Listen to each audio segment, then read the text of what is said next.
इस ब्रीफिंग में शामिल होने के लिए आप सभी का धन्यवाद। जैसा कि आप सभी जानते हैं, 22 अप्रैल 2025 को लश्कर ए तैयबा से संबंधित पाकिस्तानी और पाकिस्तान प्रशिक्षित आतंकवादियों ने भारत में जम्मू और कश्मीर के पहलगाम में भारतीय पर्यटकों पर बर्बरतापूर्ण हमला किया। 25 भारतीयों और एक नेपाली नागरिक को कायरतापूर्ण मौत के घाट उतार दिया गया। मुंबई के 26 नवंबर 2008 के हमलों के बाद यह भारत में हुई किसी आतंकवादी हमले में मारे गए आम नागरिकों की संख्या की दृष्टि से सबसे गंभीर घटना है। पहलगाम का हमला अत्यधिक बर्बरतापूर्ण था, जिसमें वहां मौजूद लोगों को करीब से और उनके परिवारों के सामने सिर पर गोली मारी गई। हत्या के इस तरीके से परिवार के सदस्यों को जानबूझकर आघात पहुंचाया गया। साथ ही उन्हें यह नसीहत भी दी गई कि वे वापस जाकर इस संदेश को पहुंचा दें। यह हमला स्पष्ट रूप से जम्मू और कश्मीर में बहाल हो रही सामान्य स्थिति को बाधित करने के उद्देश्य से किया गया था। चूंकि पर्यटन फिर से अर्थव्यवस्था का मुख्य आधार बन रहा था, इस हमले का मुख्य उद्देश्य इसे प्रतिकूल रूप से प्रभावित करना था। पिछले वर्ष आप सभी जानते हैं, 2.25 करोड़ से अधिक पर्यटक कश्मीर आए थे।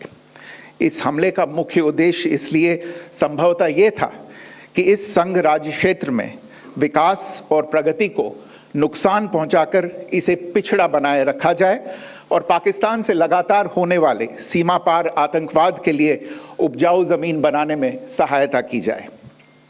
हमले का यह तरीका जम्मू और कश्मीर और शेष राष्ट्र दोनों में सांप्रदायिक दंगे भड़काने के उद्देश्य से भी प्रेरित था।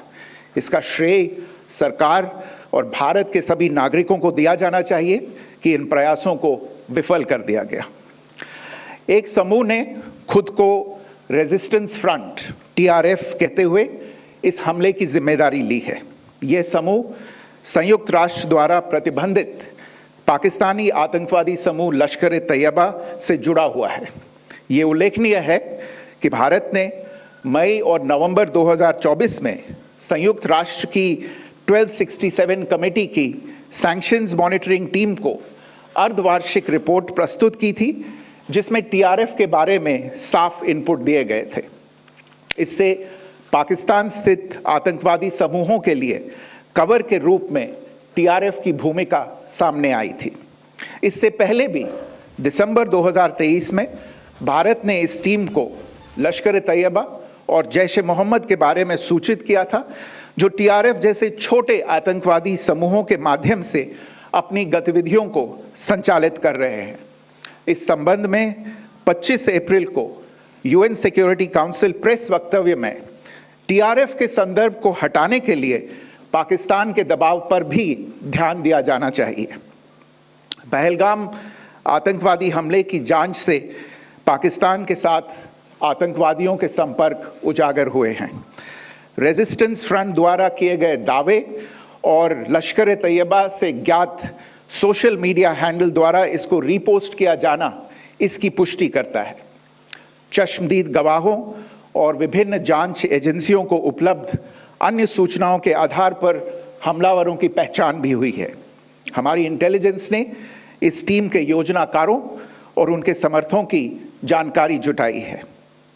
इस हमले की रूपरेखा भारत में सीमा पार आतंकवाद को अंजाम देने के पाकिस्तान के लंबे ट्रैक रिकॉर्ड से भी जुड़ी हुई है, जिसके लिखित और स्पष्ट दस्तावेज उपलब्ध हैं। पाकिस्तान दुनिया भर में आतंकवादियों के लिए एक शरण स्थल के रूप में पहचान बना चुका है। यहां अंतर्राष्ट्रीय स्तर पर प्रतिबंधित आतंकवादी सजा पाने से बचे रहते हैं।